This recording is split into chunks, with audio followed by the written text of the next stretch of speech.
चलिए अगला क्वेश्चन देखते हैं। अगले क्वेश्चन में पूछा गया है कि समाज के लिए प्रथा का वही महत्व है जो कानून का राज्य के लिए है। ये कथन किसका है? तो ये कथन है ऑप्शन नंबर बी, सामंड का। ये कथन डाइसी का नहीं है, ये लॉयड ने नहीं कहा है और ये फिंच ने भी नहीं कहा है। किसने कहा है? ये बात कही है जॉन सामंड ने। ऑप्शन नंबर बी इस क्वेश्चन का आपका राइट आंसर हो जाता है। इस सवाल को उत्तर प्रदेश की जुडिशरी सर्विसेज 2012 में पूछा गया है। चलिए इसका थोड़ा एक्सप्लेनेशन भी देख लेते हैं। सामंड के अनुसार रूढ़ी का समाज से वही संबंध है जो विधि का राज्य से है। उनके अनुसार रूढ़ी ऐसे सिद्धांतों की अभिव्यक्ति है जिन्हें न्याय और लोकोपयोगिता के सिद्धांतों में रूप में राष्ट्रीय चेतना के तहत स्वीकार कर लिया गया है। तो सामंड इसका राइट आंसर होगा। अगले सवाल पर चलते हैं। कबूतर खाने का सिद्धांत किसने दिया? सामंड ने, विनफील्ड ने, आर पाउंड ने या ब्लैकस्टोन ने? तो ये ब्लैकस्टोन ने भी नहीं दिया है। स्क्रीन को थोड़ा ठीक कर लेते हैं।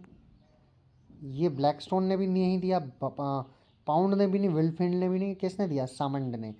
कबूतर खाने का सिद्धांत सामंड ने दिया। बिहार सिविल जज में इस सवाल को आपसे पूछा गया है। ये किसके द्वारा दिया गया? मैंने आपको बताया सामंड के द्वारा कबूतर खाने का सिद्धांत दिया गया है। आगे चलते हैं। अगला सवाल है व्यक्ति की भूमि और उससे संबंधित किसी अधिकार, यहाँ ये अधिकार हो है पूरा, के उपयोग या उपभोग पर विधि विरुद्ध ये हस्तक्षेप होगा निम्नलिखित दुष्कृति के रूप में जाना जाता है। देखिए कभी कभी कहीं कहीं टाइपिंग मिस्टेक हो जाती है, कोई शब्द छूट जाता है, तो वो मैं आपको साथ के साथ करेक्शन कराता चलता हूँ। आप उसको करेक्ट कर लीजिए और वो आपका सही हो जाया करेगा। अगर आप नोट डाउन कर रहे हैं तो इसको करेक्शन कर लीजिएगा। यदि आप हमसे पीडीएफ लेते हैं तो आप इसको जब आप पढ़ें, पीडीएफ को देखते हुए पढ़ें, तब आप इसे सही कर सकते हैं। चलिए अब इस सवाल पर आते हैं। ऑप्शन है अतिचार, बी अपदूषण, सी लापरवाही या डी संपरिवर्तन। तो ये अपदूषण होता है, ये आप याद रखेंगे। यदि किसी व्यक्ति की भूमि या उससे संबंधित किसी अधिकार के उपयोग या उपभोग पर विधि विरुद्ध हस्तक्षेप कोई व्यक्ति करता है तो ये अपदूषण दुष्कृति के रूप में जाना जाता है। सवाल को बिहार सिविल जज 2018 में पूछा गया है। अगले सवाल पर चलते हैं। रूढ़ी का समाज से वही संबंध है जो विधि का राज्य से होता है। ये कथन किसका है? सेवनी का, सामंड का, ड्यूगिट का या फिर हॉलैंड का? तो ये कथन सामंड का है। सामंड कहते हैं कि रूढ़ी का समाज से वही संबंध है जो विधि का राज्य से होता है। ऑप्शन नंबर बी इस क्वेश्चन का राइट आंसर हो जाएगा। इस सवाल को उत्तर प्रदेश में पूछा गया है 2004 में, और राजस्थान की परीक्षा में भी 2003 में, और फिर से उत्तर प्रदेश की परीक्षा में 2003 में इसको पूछा गया है। आगे चलते हैं। विधि के स्रोत का निम्नलिखित वर्गीकरण किसने किया? ऑस्टिन ने, कीटन ने, सामंड ने या कैल्सन ने? किसने विधि के स्रोत का वर्गीकरण किया है? तो वो किया है कीटन ने। ऑप्शन नंबर 20 का राइट आंसर है। कैल्सन ने नहीं किया, सामंड ने नहीं किया, ऑस्टिन ने नहीं किया। किसने किया? कीटन ने। ऑप्शन नंबर 20 सही है। यूपी में पूछा गया सवाल है लगातार 2 साल 2003 और 2004 में। चलिए इसका एक्सप्लेनेशन देख लेते हैं। विधि शास्त्री कीटन विधि के स्रोतों का वर्गीकरण 2 भाग में करते हैं। कौन कौन से भागों में करते हैं? पहला विधि के बंधनकारी स्रोत और दूसरा अनुनयी स्रोत। चलिए अब पहले बंधनकारी स्रोत को देख लेते हैं। बंधनकारी स्रोत के अंतर्गत विधान, न्यायिक पूर्व निर्णय और रूढ़िगत विधि आती है। ये रूढ़िगत नहीं, ये रूढ़िगत है। और अनुनयी स्रोत के अंतर्गत व्यक्ति राय, नैतिकता तथा साम्य के सिद्धांत आते हैं। ये आप याद रखेंगे, दोनों के बारे में बताया गया है। चलिए आगे चलते हैं। निम्नलिखित में से किसने विधि स्रोतों का विभाजन औपचारिक स्रोत और तात्विक स्रोत के रूप में किया है? सामंड ने, हॉलैंड ने, ऑस्टिन ने या फिर पैटन ने? तो इसका right answer option number A Salmond. यहाँ 2 लिखा हुआ है, ये ए है, आप याद रखेंगे। किसने किया है? सामंड ने विधि के स्रोतों का विभाजन औपचारिक स्रोत और तात्विक स्रोत के रूप में किया है, ये आप याद रखेंगे। इस सवाल को उत्तर प्रदेश में 2004 में पूछा गया है। अगले सवाल पर हम लोग बढ़ चलते हैं। पूर्व निर्णय के सिद्धांत का क्या अर्थ है? नीचे दिए गए विकल्पों में से सही विकल्प चुनिए। आपको सही विकल्प चुनना है। एक पूर्व का मामला जिसे बाद में मामलों के लिए नियम के रूप में लिया जा सकता है।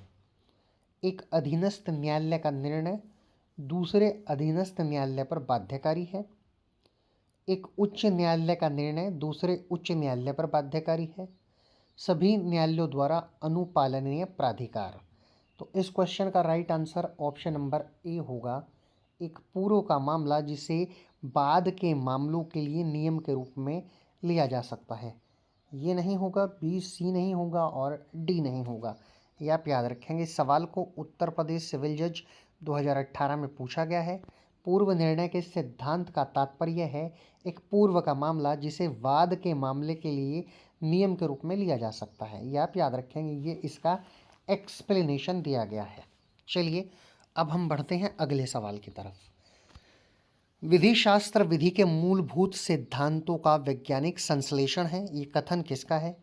H.L.A. Heart, Julius stone, Friedman या C.K. एलन। तो ये C.K. एलन ने कहा है कि विधि शास्त्र विधि के मूलभूत सिद्धांतों का वैज्ञानिक संश्लेषण है।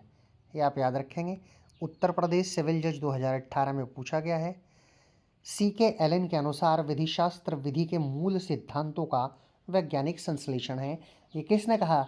C.K. एलन ने। आप इस सवाल को याद रखेंगे। चलिए अब हम अगले सवाल की तरफ बढ़ चलते हैं। 289वां क्वेश्चन जो है हमारा, उसको अब हम लोग देख लेते हैं। क्या कहता है ये सवाल? ये सवाल कहता है कि विधि मनोभाव से मुक्त तर्क है। ये कथन निम्न का है। किसने ये कहा है? ए सुकरात, बी प्लेटो, सी रास्कोपाउंड या डी अरस्तु। तो ये अरस्तु ने कहा है। क्या कहा है? कि विधि मनोभाव से मुक्त एक तर्क है। ये आप याद रखेंगे। अरस्तु का ये कथन है। चलिए अब हम लोग देख लेते हैं सवाल को पूछा कहाँ गया है। इस सवाल को यूपी सिविल जज 2018 में आपसे पूछा गया है।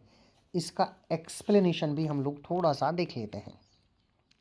अरस्तु के मतानुसार विधि मनोभाव से मुक्त तर्क है। ये कथन अरस्तु का है। आप याद रखेंगे इसको। अपने जहाँ भी आप नोट कर रहे हो ज़रूर नोट कर लेंगे, क्योंकि ऐसे सवाल बहुत ज़्यादा इम्पोर्टेंट होते हैं। वैसे तो मैंने सारे ही सवाल वो लिए हैं जो आपके परीक्षा के दृष्टि से इम्पोर्टेंट है, पर जिन क्वेश्चनों को मैं आपको इम्पोर्टेंट बता के चलता हूँ, आप उन क्वेश्चनों को मार्क करा करिए, आप उनको अच्छे से पढ़ा करिए, क्योंकि ये सवाल आपकी परीक्षा की दृष्टि से बहुत महत्वपूर्ण हो जाते हैं। अब हम अगले सवाल की तरफ बढ़ चलते हैं।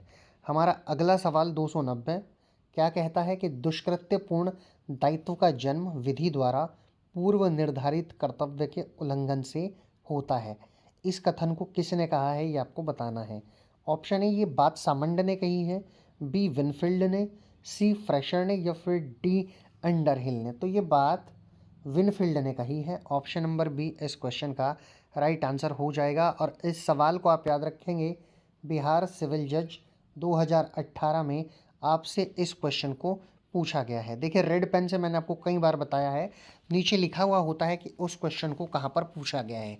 यदि मैं भी आपको ना बताऊं तो आप खुद से ऑटोमेटिकली समझ जाया करिए कि इस सवाल को किस परीक्षा में आपसे पूछा गया है, क्योंकि सारे सवाल मैंने किसी ना किसी परीक्षा से उठाए हुए हैं, इसलिए ये आपके लिए इम्पोर्टेंट हो जाते हैं।